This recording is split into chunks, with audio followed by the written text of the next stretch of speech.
Okay, welcome to the Swedish Junior Hockey Podcast from the dorms in Scranton, New York. Marius Angelin, welcome to the podcast. Thank you very much. Thank you for having me. Yeah, so today we're going to talk about Gothenburg hockey and your background and how you came over via Frölunda, and then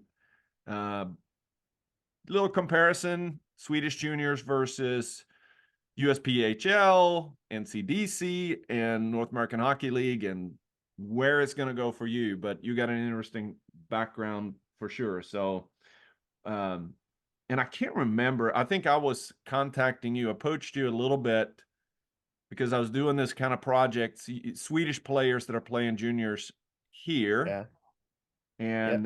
And that's kind of how I connected with you a little bit and finally got you on. Yeah. Finally. Took a while, but here I am. Yeah. So let's tell everybody that perhaps the Swedish people where you are sitting now, and so they can look you up on Google Maps. Yeah, right now I'm in Scranton, in between Scranton and Wilkes-Barre, Pennsylvania. A little place called Pittston. Yeah. I'm in a dorm right now, living here and playing for Wilkes-Barre Scranton Knights in Yep. the NCDC. So that's where I am right now. Yep.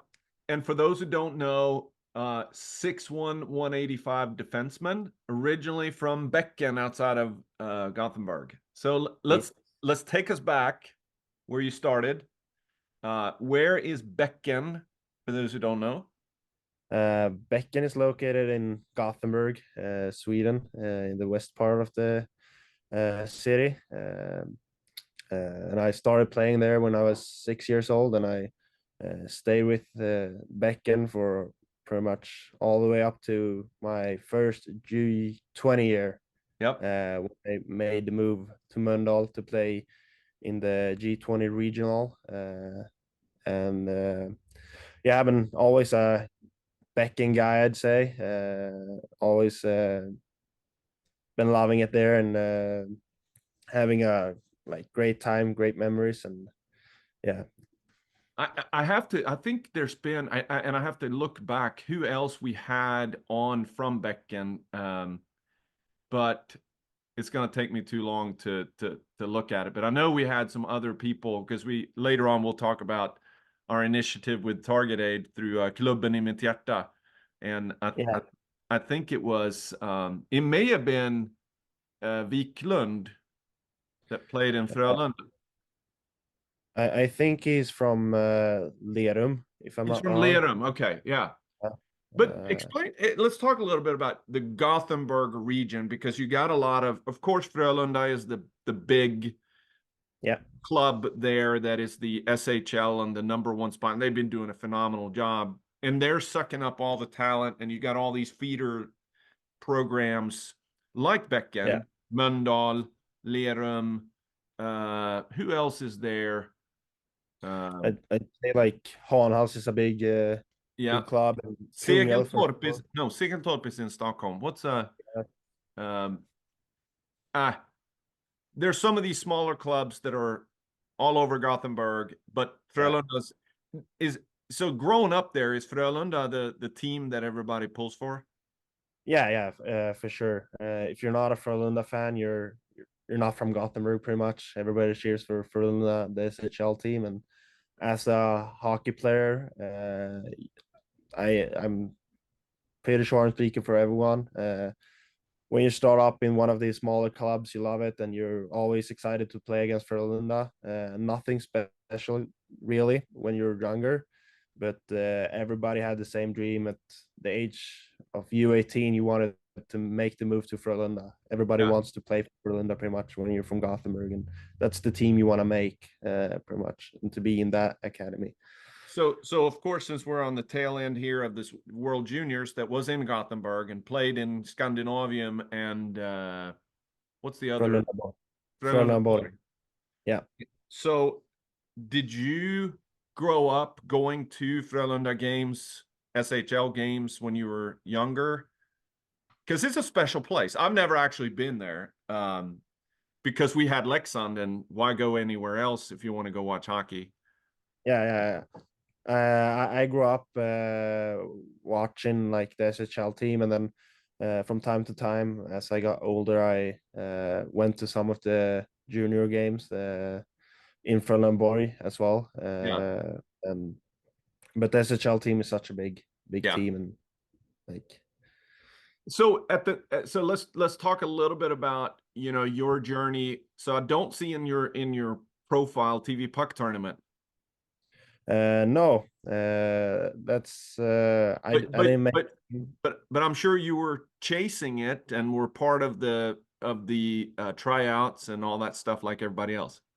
Yeah. Our year, the O3s actually won the tournament, which was we had a stacked couple of guys coming from Gothenburg area from the O3s, and I made the first like selection of people from every club pretty much in Gothenburg. Selected, I think, up to 8 people from different places or different clubs, and then we had some tryouts, and then they cut the whole region down to 35 players or something like that, and I made that team, and we were 35 for pretty much a whole season until leading up to TV-pucken, where they cut the last 10 people, and I was one of the guys who got cut. But at the time, I wasn't wasn't one of the guys who should have been playing in that tournament. I was still small and unmature as a player, so I pretty much knew I wasn't making that team. Yeah. So how does that prepare you for, because the next step in your development is going to be hockey gymnasium. And so of course, if you're a Frölunda guy, they're going to have the pick of the litter, so to speak. They're going to pick the top players in the country, and Yeah. and really some of the top players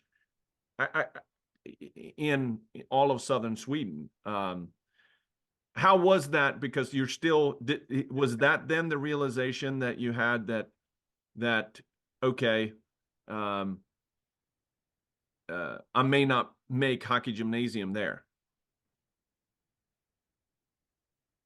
I think I realized pretty early, like during that year of TV-pucken, that Frölunda wasn't the place I was going to be at, because they had like a couple, like probably 6 defensemen ahead of me that were better, and then Yep. I'd say a couple of defensemen who was at the same level as me that could have made it as well. But I was looking into maybe moving and like to one of the smaller clubs, and for me and my parents, they didn't want me to move so far away. So I was just looking in the southern parts of Sweden, and I know Troja was a option, Tingsryd, Yep. Karlskrona, but I didn't really want to make a move for high school to live out in one of those smaller towns, and I wasn't much sure enough to make that move either. And I said like I wanted to stay in Gothenburg and stay with Becken and getting a lot of play time Yep. instead of moving to some place and maybe not being able to play so much. Yeah. Could you just ge mig bara en sekund? Jag måste öppna dörrarna. Ja, visst, inga problem.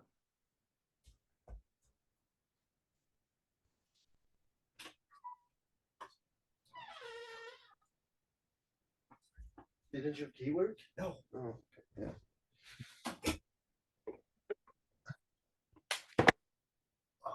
Är du med?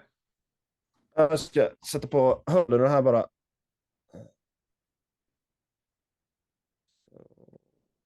Där, så nu ska du...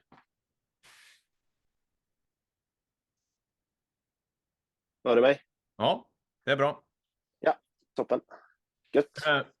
So if we talk about then so you decided to stay home and but then you had COVID year, right? Was that right about that Yeah. time? I think I played like 2 years in Becken, and my last U18 year, COVID hit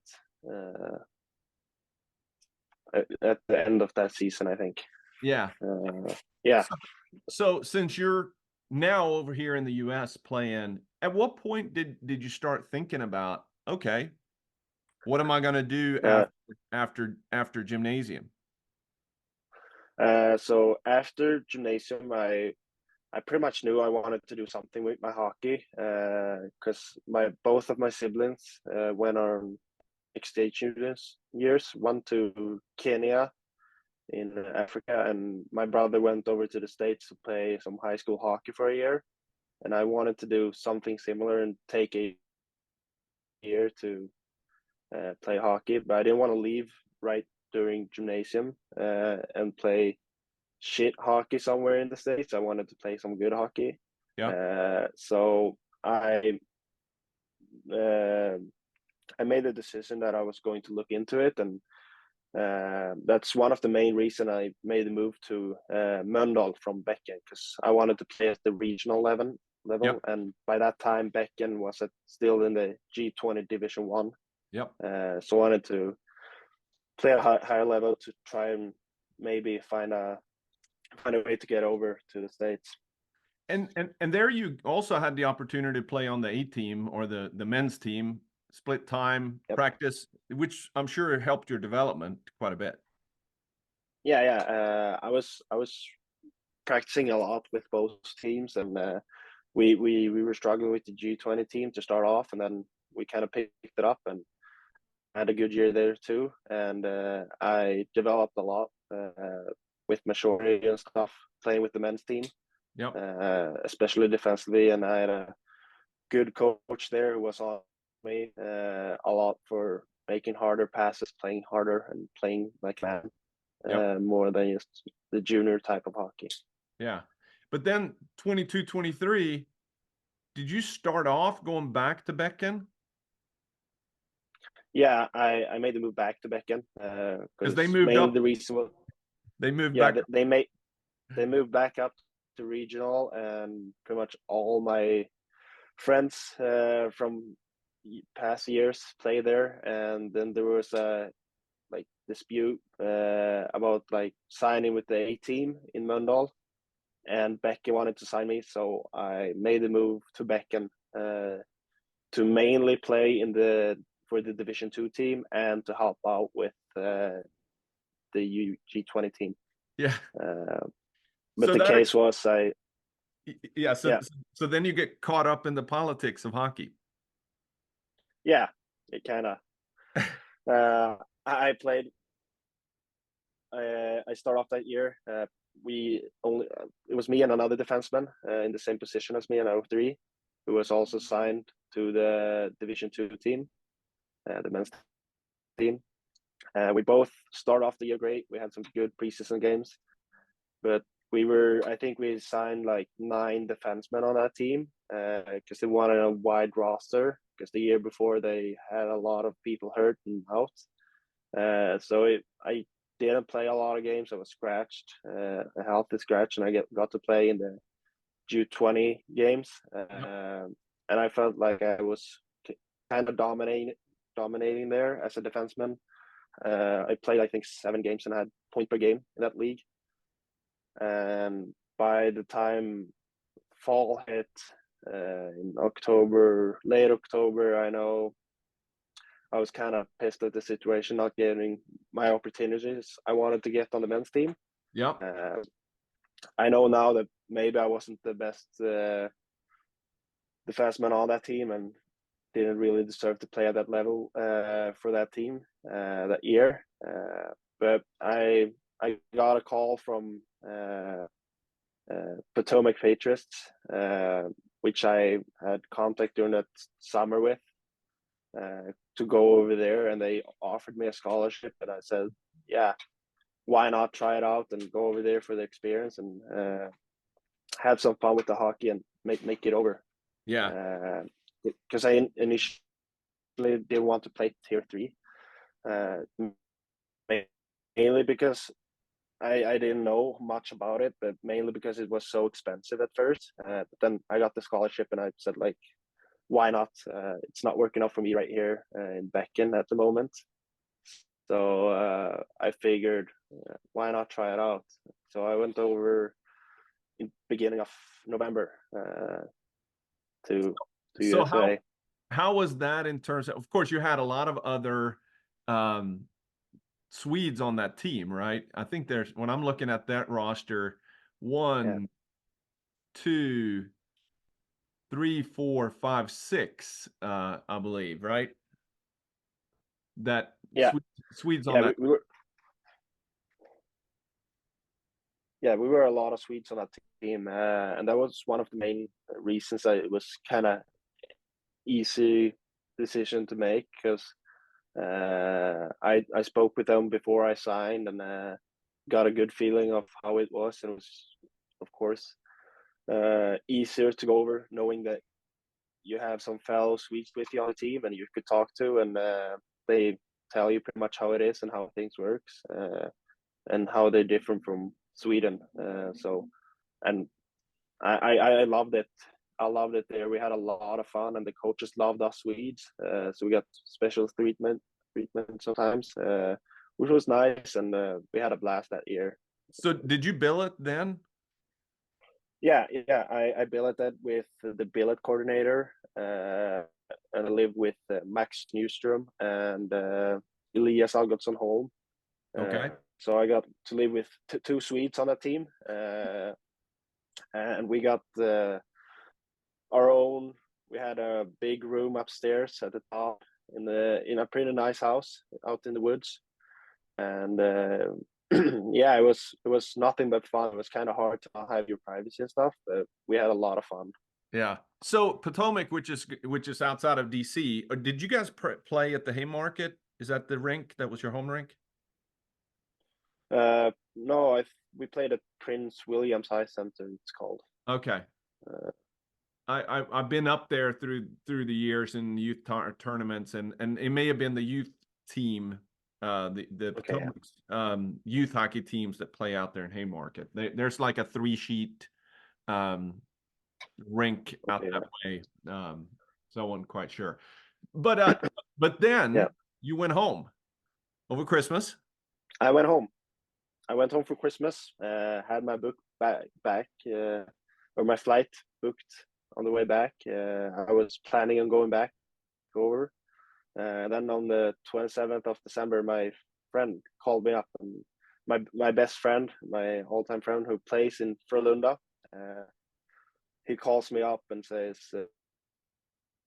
"Is it cool if my coach give you a call in like 10 minutes?" And I'm like kind of shocked, but I always wanted to have the opportunity to go skate with them, and I said yes. And the coach called me up, and he asked me to come skate with him for a couple of days in between on the break, which I did. And he ended the call with saying like, "Are you going back to the US, or is it maybe possible for you to stay if if we need you?"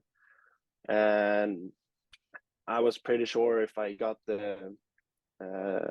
got the opportunity to play for Frölunda, I would do it. So I told him it's probably possible for me to stay.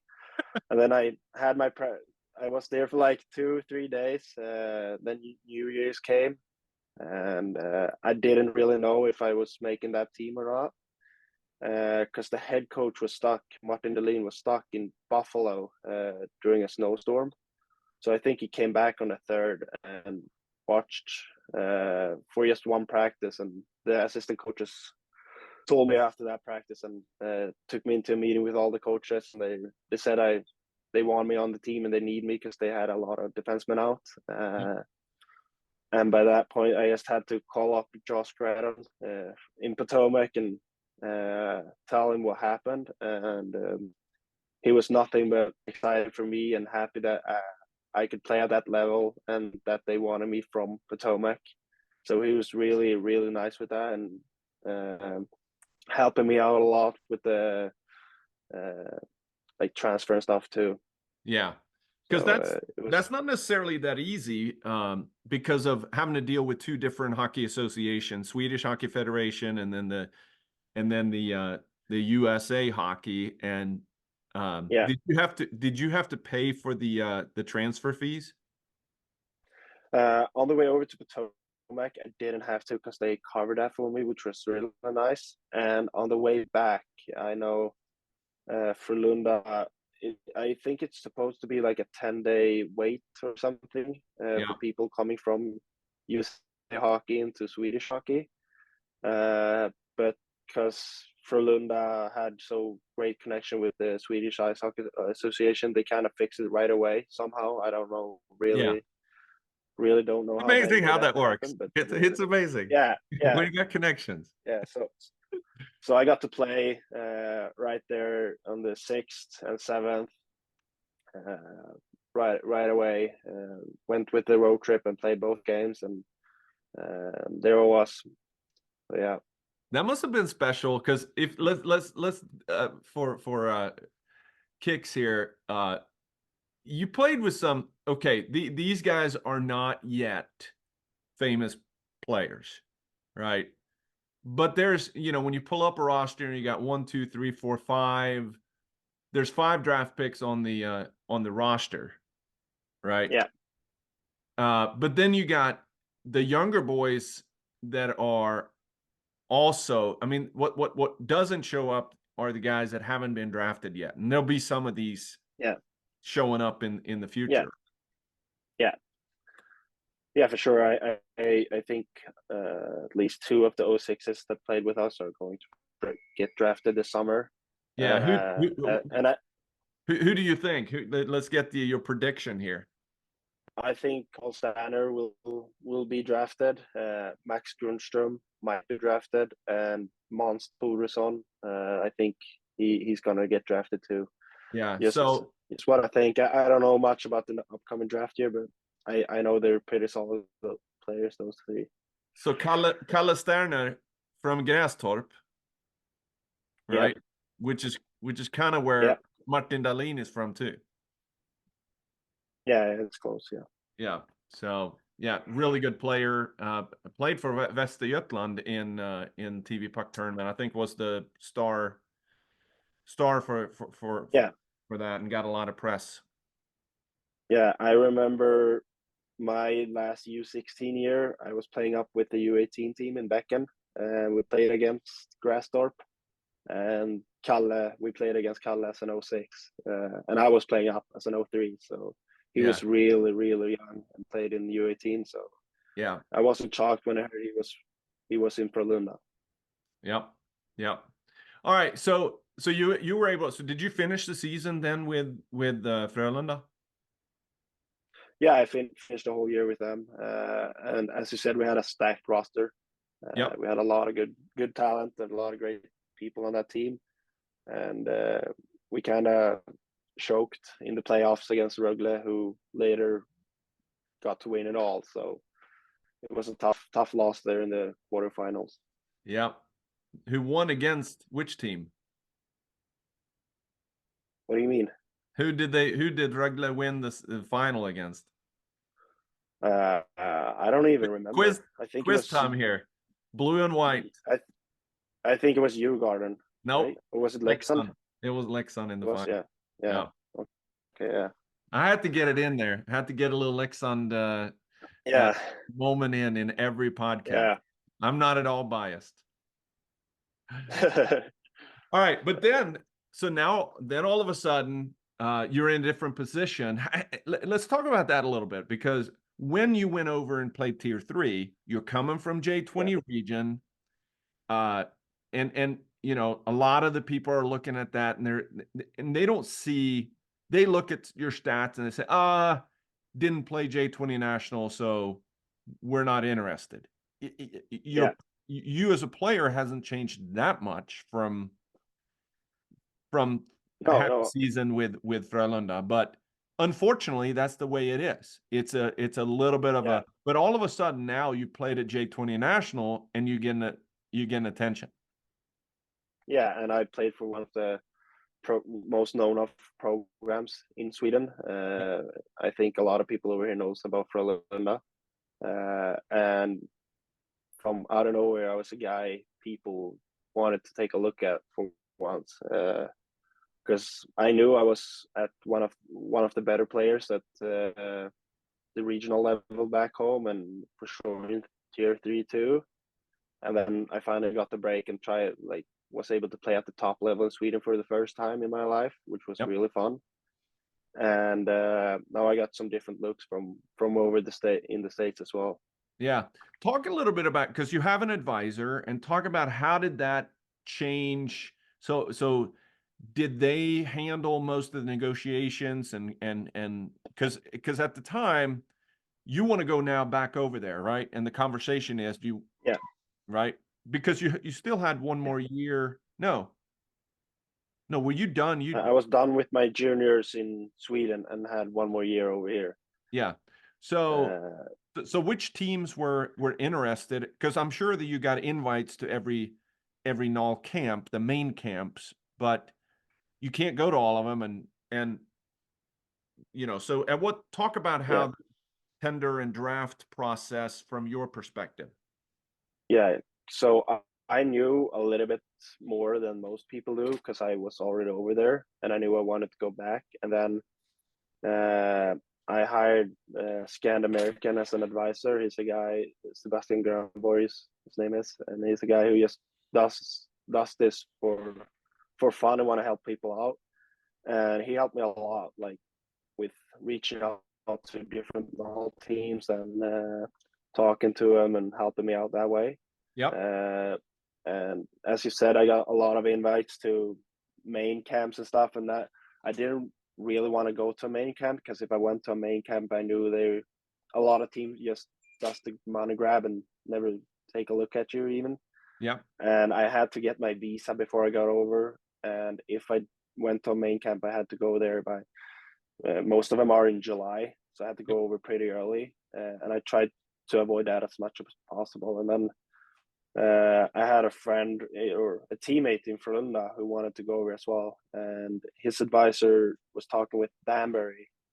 At the day of the draft, he calls me up and says, "Yeah, I think I'm going to get drafted by Danbury." And I asked him like, could you just check with the coach if he's interested in another D man or in a D man, and he did, and the coach reached out right away, watched a ton of clips on me that day, and watched through a lot of my U20 national games, and then at that night he called me up and said, "Yeah, we're gonna draft you with Strempel. We really like how you play, and we want to have you on our team for next year." So at the day of the draft, it drastically changed for me. They pretty much told me that they were going to draft me if I wanted to. And at that time, I was having some conversations with the new team, New Hampshire, and going to Maryland's training camp. Yep. But I knew Maryland was a good team, and I didn't know if I was going to make that. So I just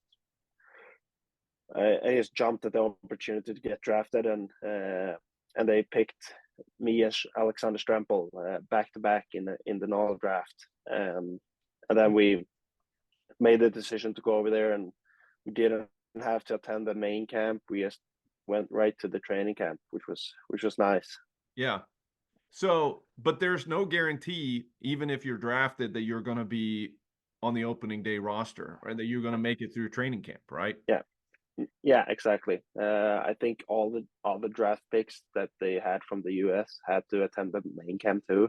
Yep. It was just because our visa didn't work that we kind of had to figure that out first.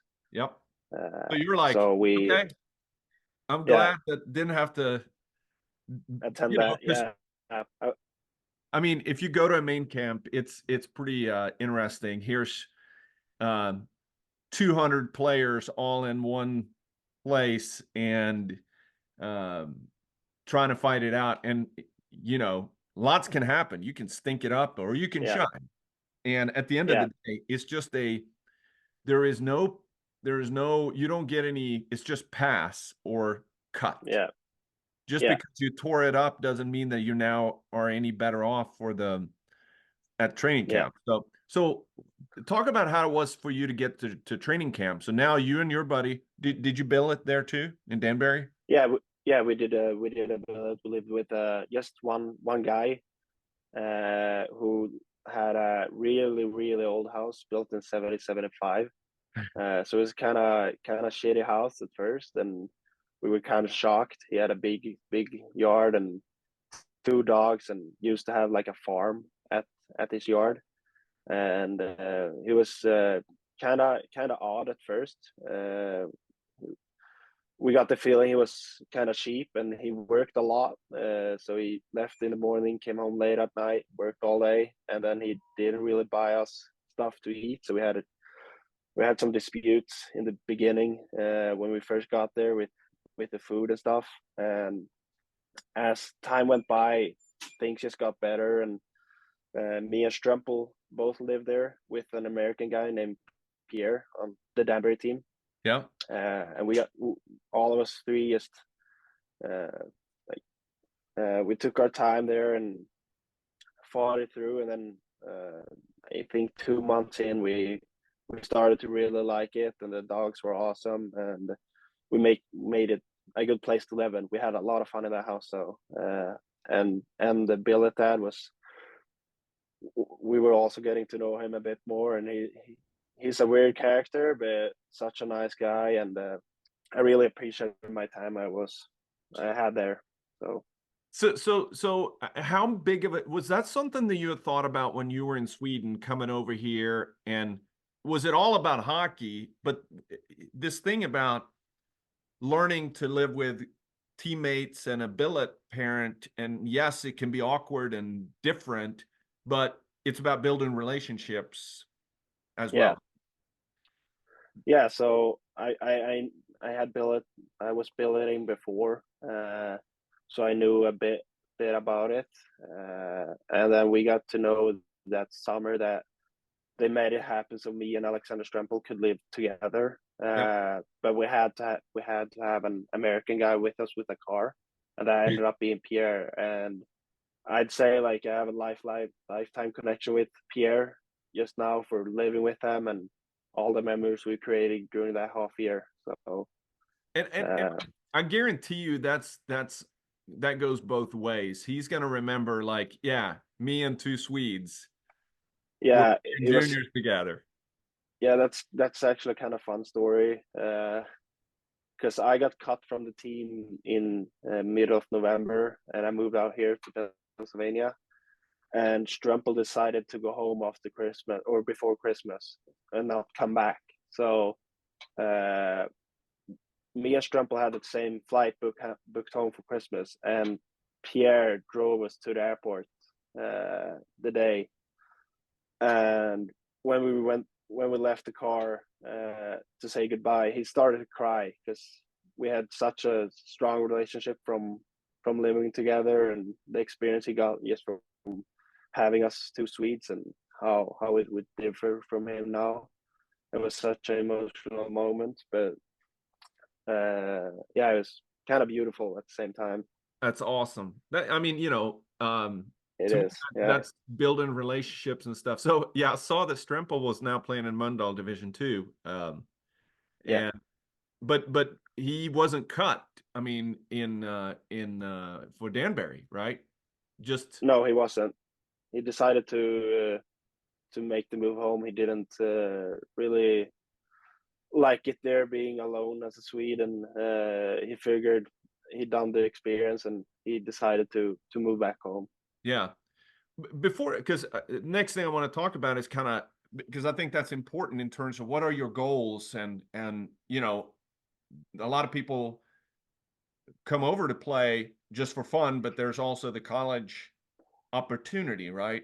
But before we go there, or let's go there. Because if you're not going to go to college and you got an opportunity to then go play Division 2 and then try to get up in Hockeyettan in Sweden, which is totally doable if you're a good player versus college. But what's in the cards for you?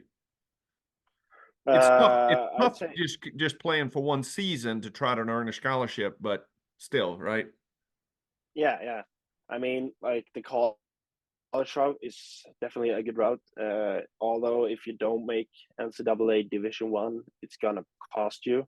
Yep. If you don't get the scholarship, which depends, of course. You could find some other scholarships for sure. But for me, I was going over to Danbury. I was still hoping to kind of maybe find a way to get a D1 scholarship if I played really good. Now I maybe realized it's out of reach, and D3 is gonna be the option for me. And I mean, the way college works over here is that you could study and play good level of hockey, which you really can't do back home. Yep. So that's the thing that's intruding to me, because I want to play at a high level and be able to have a career after my time with hockey, and that's the college route. That's why that's so good for you. But Now you just got to figure out how to pay for it. yeah, exactly. That's the problem, and I got to figure out if I wanted to like make that sacrifice 4 years over here, or if I just want to go back home and try to make my way up the Swedish system. So I still don't know. It depends on the offers I get and how the school is, and of course the money part as well. Yeah. So let's talk a little bit about your now from a hockey perspective. How do you compare? Because you played at so many different levels. You played in J20 region in Sweden. Yep. You played. So let's compare first J20 region versus J20 national. Yeah, that's a big jump, for sure. And I only played in the top 10 J20 national, so against the top 10 teams, which was all teams were really good. I think every team except two teams were SHL clubs. Yep. So and the two other was Hockeyallsvenskan. So I mean it's faster, it's way more professional, the way the programs are run, and the way you practice. So I'd say it's a big difference between the leagues, both professional wise and skill wise and playing wise. And Martin Dahlin does not like you going glass out. No, that's also a thing that's way different from over here. In Frölunda, you're supposed to make pass on the tape and never just Doesn't matter how pass much the puck pressure. away. Yeah, it doesn't matter how much pressure you have. Yeah, You have to play yourself out of it. yeah. Icing the puck is not popular in Frölunda. No, it's not. Sometimes you had to, and sometimes the coaches were okay with it, but mostly they wanted to create some offense directly from the breakout. So it's different from over here for sure. Yeah. All right. So how do you then compare? Now let's compare USPHL Premier to NCDC to Null. Okay, I'd say USPHL Premier is such a big league. It's such a lot of teams. So the top teams are certainly good. They are at I'd say a good level of G20 regional. But then the bad teams are bad. Yep. Some of the teams are not at the same level, and makes the league value go down, I'd say. And that's the thing about NCDC. It's fewer teams now. They open up the West, Yep. which I don't know a lot about, but I know it's definitely a step up from Premier, and it's more serious programs, more players who are skilled, and more systems, and it's just faster, more physical, and all around a better league than the Prem. And then I'd say Null is another step too.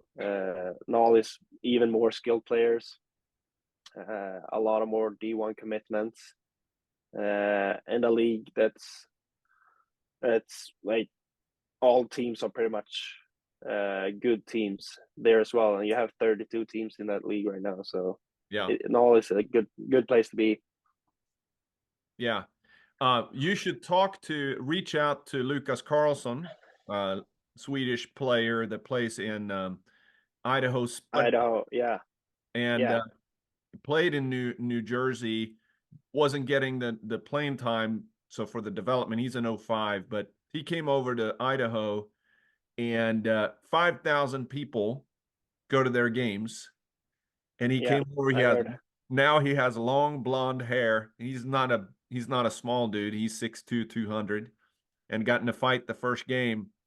And you know, in a small place, it's a pretty cool place to go.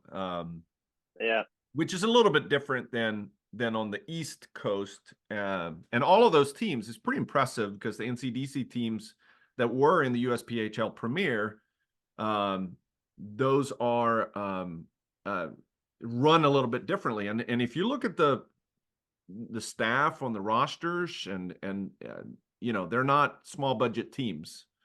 no, You got Pueblo, you got Ogden in Utah, you got some good teams out that way, and it's interesting how that's. I have to be honest. I thought that it was going to be a little bit of a down, but my opinion has changed of NCDC West.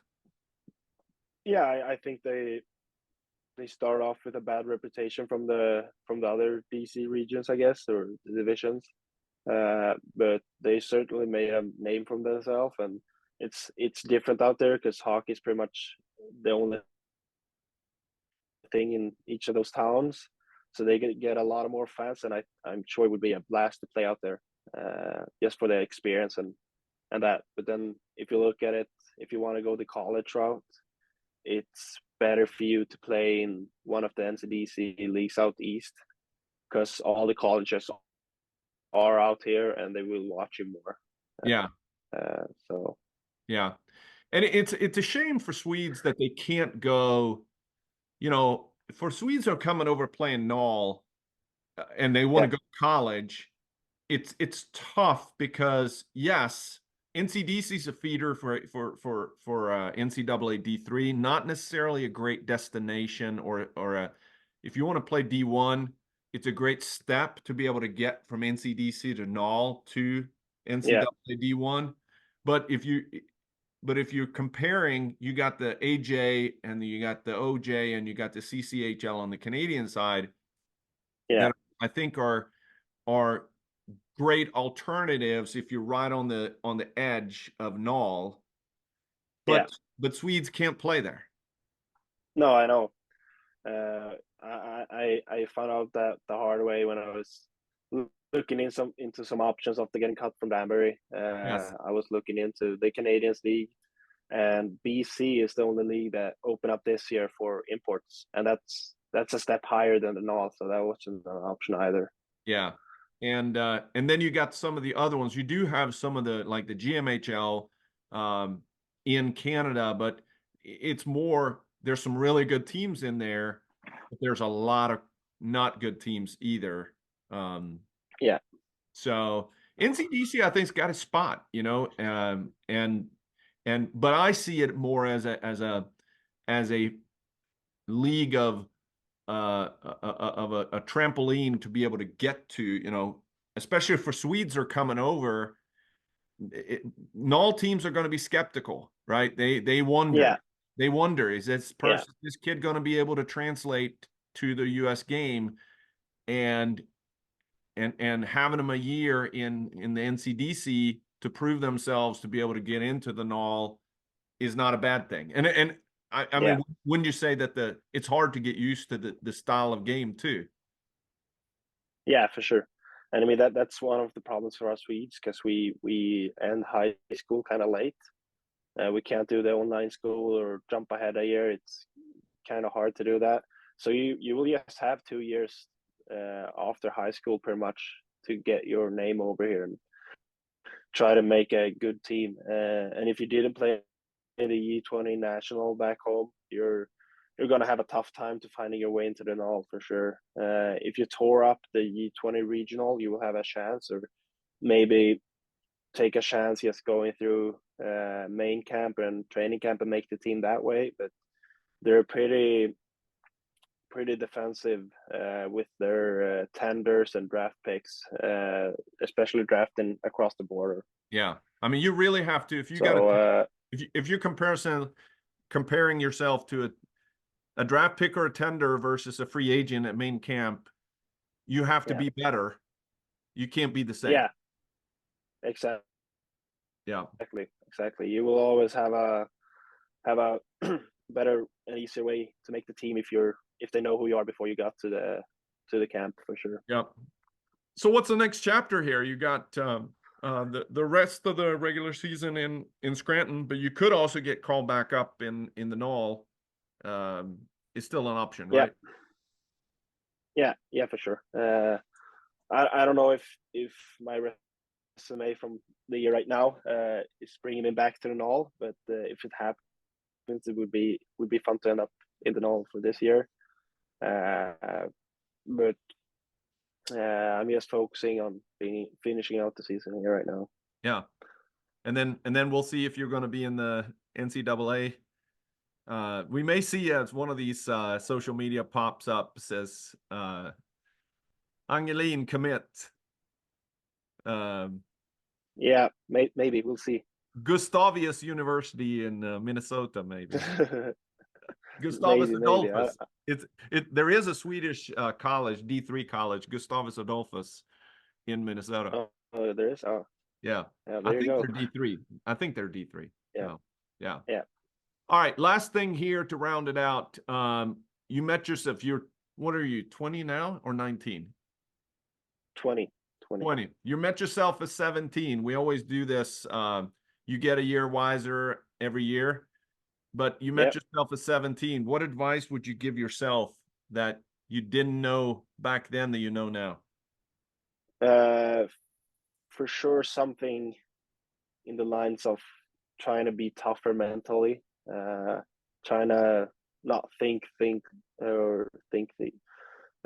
stuff over too much, and just accept them for how they are and the way things work, and try to trust yourself and how good you are. Pretty much, that's what I would tell myself for sure.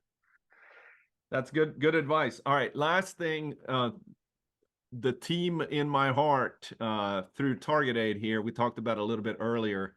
I got a feeling I know which one it is.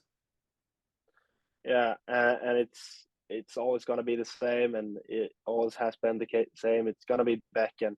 Yeah, I grew up there, and it's my team, and I had such many good memories from that team, and we had a great 03s as well. A lot of guys who's still playing to this day, and I'd say I'm a Becken guy. Yeah, I was gonna hope my son's playing Becken tomorrow. In Sweden. Yeah. So the bad thing about you have to tell the guys in Becken, it's unfortunate they don't have. It's Gothenburg politics because Swedish Hockey TV does not air their games. It's really crappy. So if they're playing in Becken, you can't watch it. I think it was because of the St. Boder drivers or something like that, getting shown during the intermission, something silly like that. I don't know. It's a privacy. It's a city of Gothenburg privacy issue that is causing them not to be able to. There's very strict privacy rules. So, for example, so because of that, it really sucks because you can't.